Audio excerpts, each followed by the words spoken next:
talking about what we thought was going to be kind of a primer for Game 1 of Celtics Raptors Thursday. It changed, understandably. Nick Nurse, reigning NBA Coach of the Year, head coach of the Toronto Raptors, has been kind enough to join us live from the bubble here on Tim and Sid. Coach Nurse, thank you for your time as always. You're a busy guy.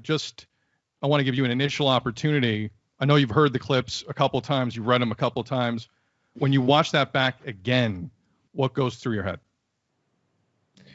Well, I mean, you guys can feel the rawness of this emotion, right? And just utter disappointment, frustration, the reality of the moment of this is the focus right now, right? And our guys, led by Fred and many others too, but as you saw the clips there from Fred, he's pouring it out there and telling it like it is, man. What's it like for you to hear your players sound so emotionally, physically drained, despite being in the midst of like maybe one of the greatest year and a bits of their professional career? Like, it must be hard to balance the understanding of what these guys are going through and the end goal. Like, how do you do that? How do you look at it? Well, it's heavy, guys. It is. It's there's already a level of emotion that you're pouring into this. The pressure's great when you get something accomplished. You need a little time to recoup from it. All those things, just the playoffs in general and the games.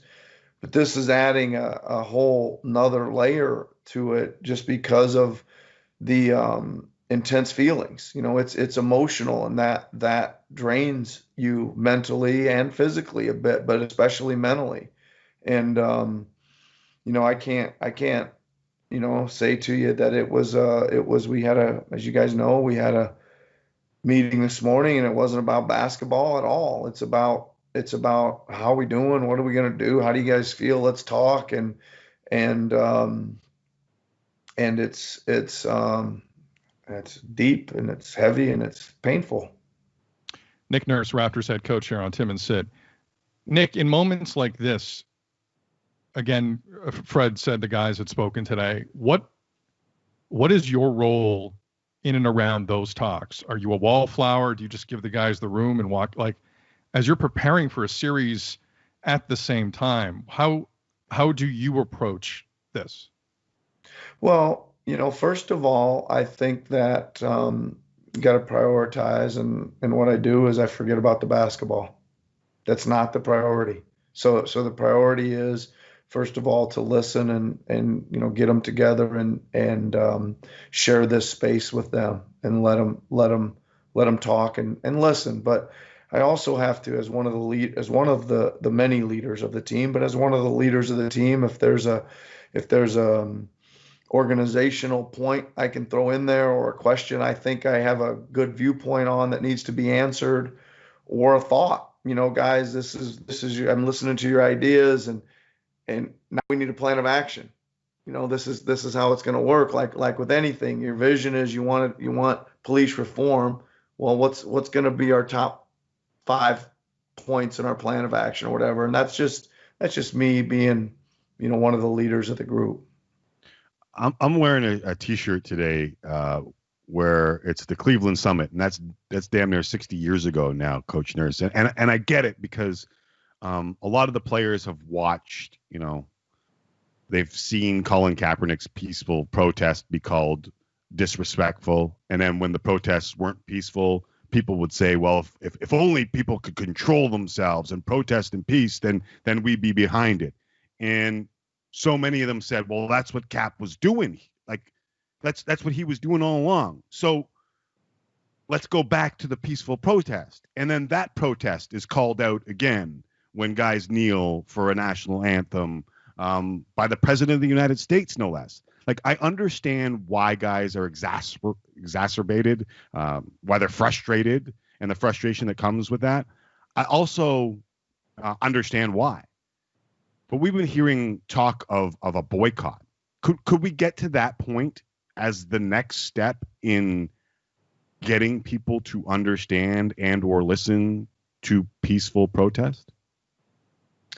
Well, we might, you guys. I think it's being talked about, as far as what may happen with the games. I think that you know, I think everybody's done everything they can do with wearing t-shirts and hats and painting the floors and kneeling, and that they want to make more of an impact. They want things to stop, so that they may have to move things up another notch. I just think that they want more action. They want more action, and they're seeking answers. I know the answer. I know we all are, definitely. Yeah, we all are.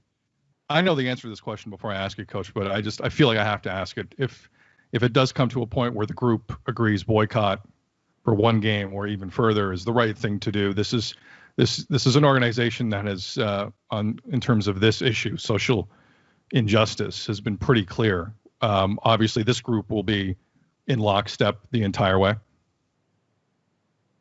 Oh, for sure. For sure. I think that from Masai to Bobby to me to Larry Tannenbaum to whoever, if our team is wants to do something on that they feel is necessary to make change and an impact, we will support them. And Nick, you mentioned action a lot. Forgive me, Tim. I just wanted to follow up quickly. You mentioned action a lot. I also didn't want to let this moment go without bringing up the cause that you brought up in June in terms of American citizens outside of the country and their road to vote in this November 3rd election. I want to give you the forum one more time, because I watched Fred's availability today, and people were asking him, well, what were you thinking when you watched the video of Jacob Blake? And it got to the point where Fred even asked Michael Grange the same question. Everyone's kind of asking each other the same question here. And the one thing I kept thinking watching that a couple of times was this election is basically everything.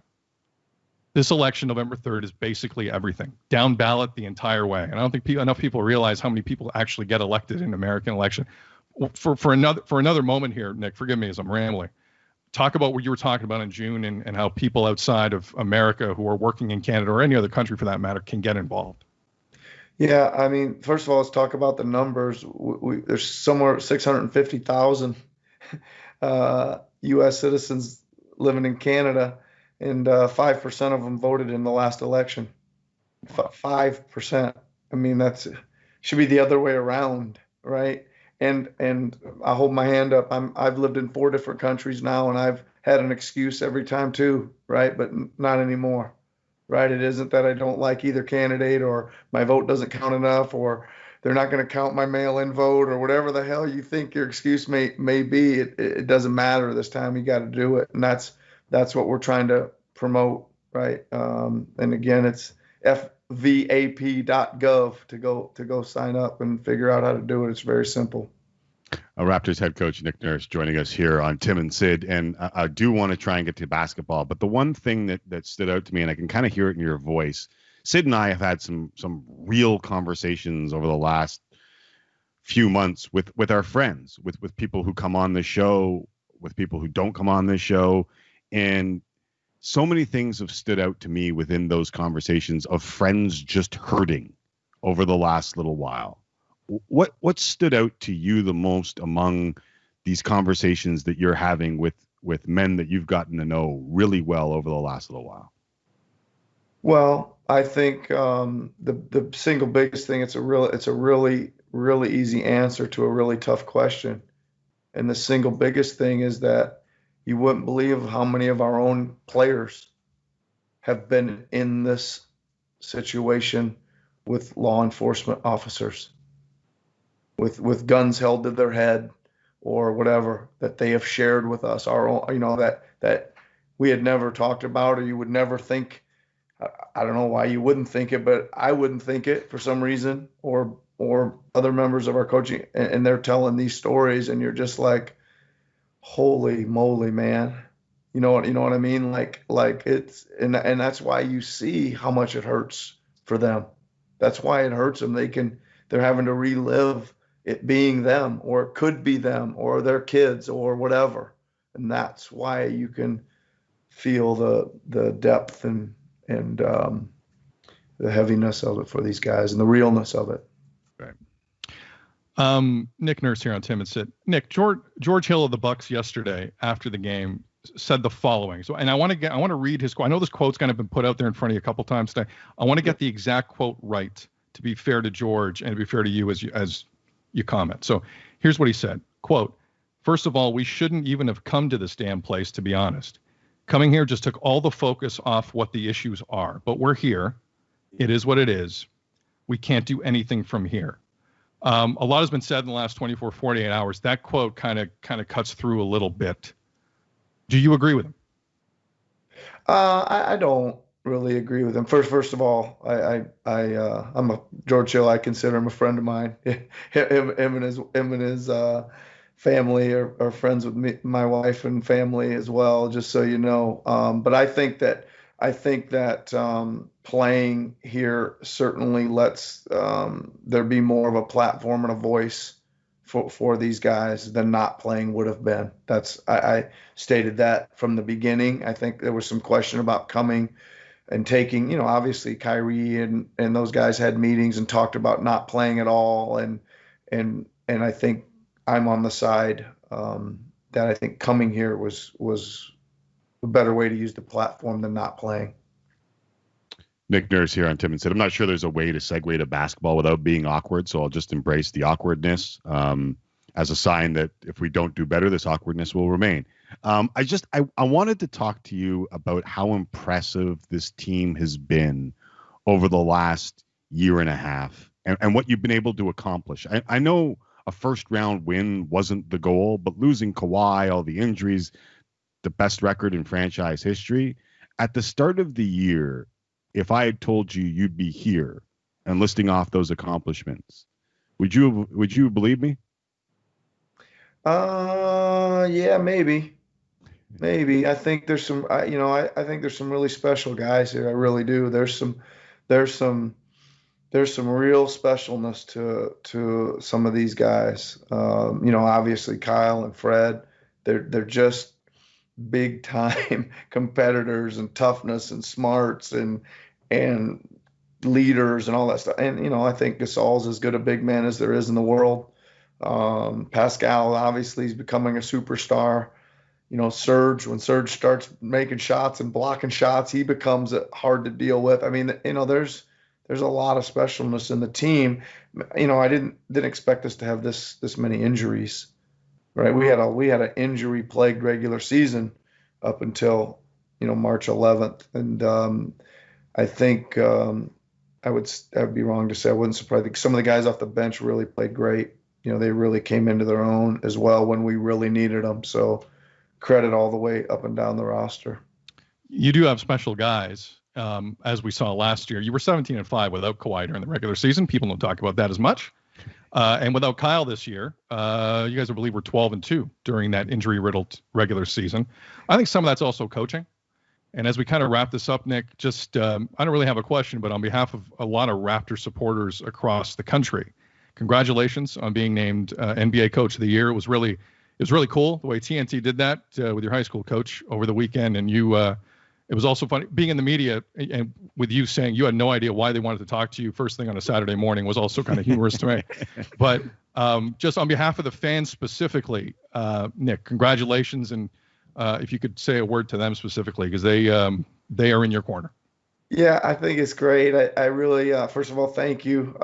And what you're talking about, I think the Canadian fans, I've never really seen a rally about the Coach of the Year award kind of like this, and it was nice, man. I got to admit they've embraced what we're doing, and I think they should be proud of the team, man. The team plays hard.